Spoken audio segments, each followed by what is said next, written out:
How would you describe, I guess, your true self that we're seeing now? Like, if someone were asking what is Ricochet's true self, how would you kind of describe it?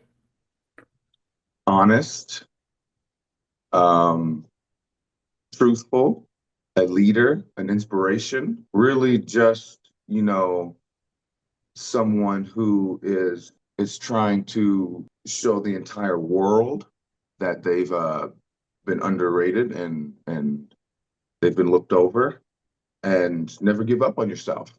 I think that's exactly what Ricochet is representing right now. Do you feel, with that said, do you feel like you're proving people wrong that didn't think you had this in you? I think more importantly, I'm proving myself right. Okay.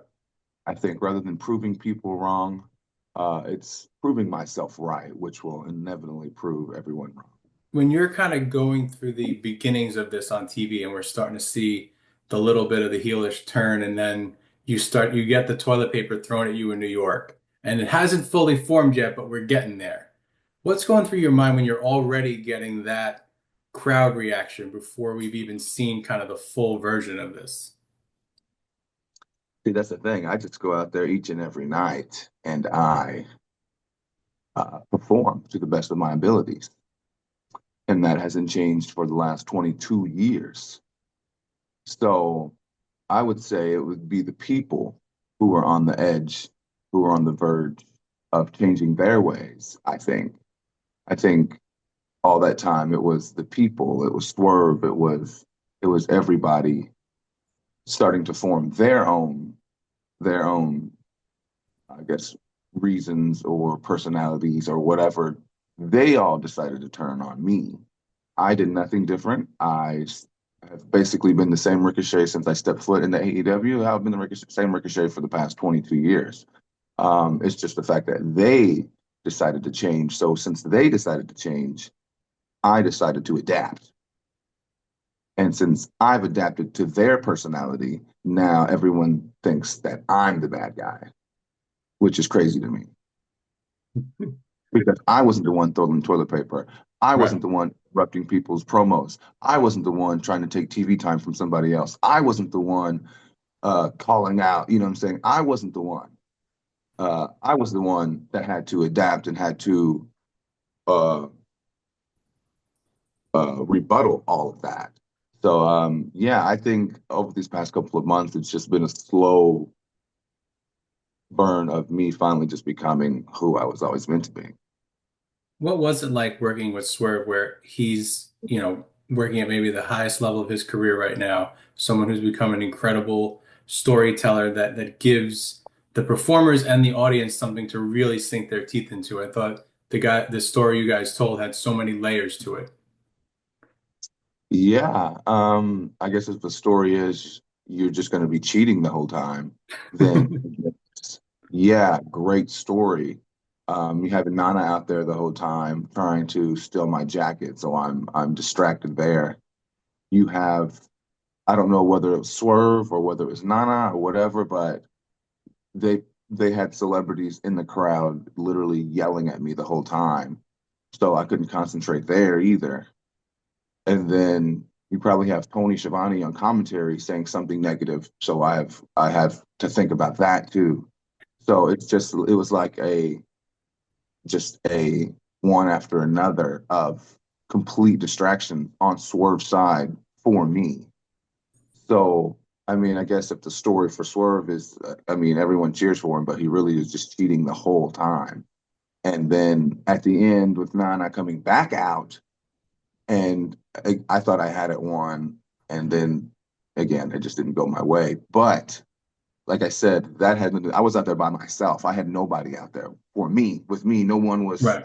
yelling at Swerve the whole time. So, but that match, I mean, I'm glad that it showed that part, but it also showed that and before has also showed that I can beat Swerve, and I have beaten Swerve, and that this was purely just a misjudgment of I didn't plan enough for this match. I should have planned for Nana and for everybody else trying to distract me, and that's my fault.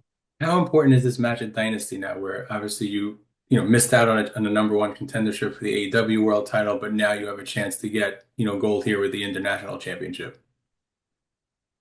Are you trying to be funny that I missed out on a world? You trying to be? I'll cancel this right now if you're trying to be Okay. funny. Anyways, um, obviously Dynasty is probably one of the most important matches of my career so far, especially here in AEW, because Ricochet was destined for gold, and this is my destiny. And then after I reach my destiny, I will be the Dynasty, and I will be the one to tell everybody that I beat Speedball and I beat Omega in the same night, and I will be the international champion, and I will go on to make sure that that championship is prestigious, and I will make sure that that championship is one of the most well-known championships in all of professional wrestling. Does that excite you at all to perform when you have these two high level guys in there like I said, you haven't been in there before, where it feels like it can be very fresh what you guys perform, what you guys do on a Dynasty? I get with their moveset and with their abilities and what they are capable of doing in the ring, they can do some pretty incredible stuff. And that's never stopped me before. I mean, there's a lot of guys that can do incredible. Will Ospreay, for example, he can do incredible stuff. I beat him. You know what I'm saying?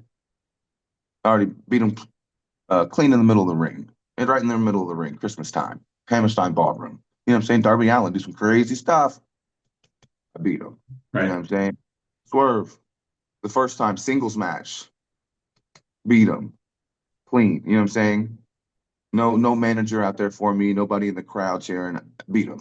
So it was and I already beat Kenny years ago on the Yeah, independence yeah. team.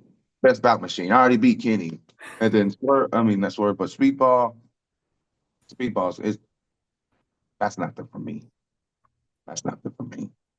I know everyone was kind of surprised that you and Will did your match so early in your AEW tenure, but did that make sense to you that, this is the match people want to see? This is probably Well, the that's the problem. People don't know anything. People are dumb. That's why people don't own their own wrestling companies because they're dumb.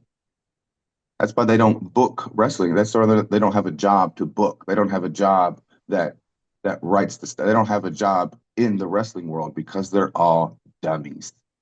So I don't really care what they think.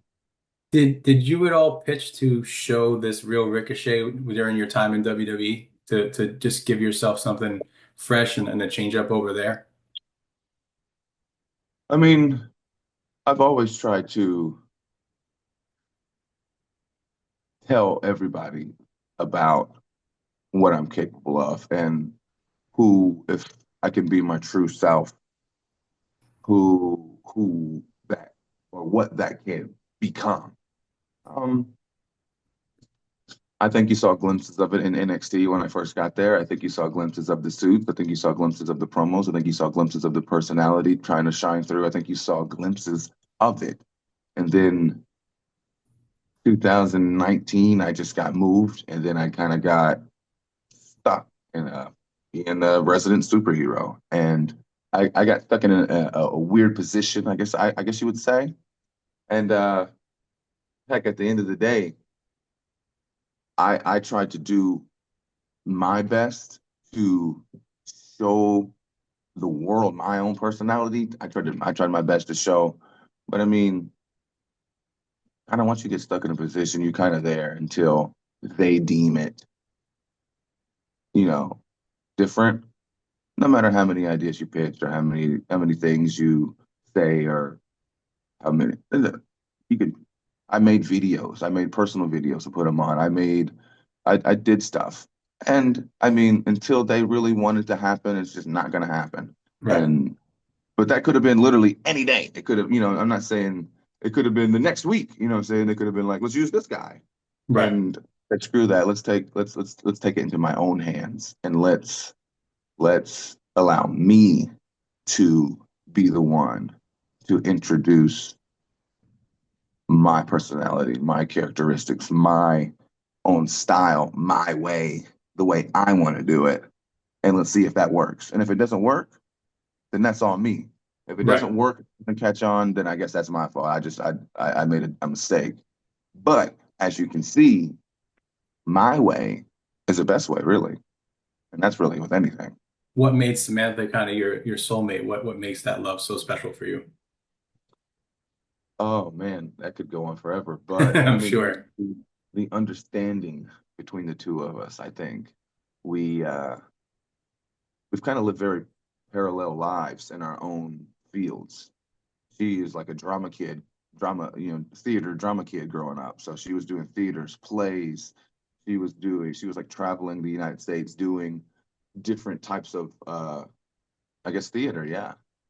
While I was doing like the indie scene. And then she literally flew to Europe for, she was doing like a Michael Jackson performance with a bunch of people. So she flew all across Europe, Australia. She went to Japan. She went to all these places like at the same time. I was going to these places. And then we meet and everything. So it's just the understanding that we have with each other and the connection that we have with each other from literally day one. And she just understands my past and understands me and understands where I've been and where I've came from and where I want to go and what I want to do and who I am. And she really understands that honestly more than me. Honestly, she understands me more than anybody that I've ever known. And she really is just the best. I could continue to go on. But That sounds like the understanding there, that's it's just it's crazy between that the two of us. sounds like exactly what you want in a partner. Yeah, Well, I appreciate a couple of minutes. I know we're all appreciative and are enjoying this, seeing the real Ricochet finally get to kind of bubble through and give us what we're seeing right now. absolutely. Thank you. I appreciate it. Got it. Have a good one, man. Thank you.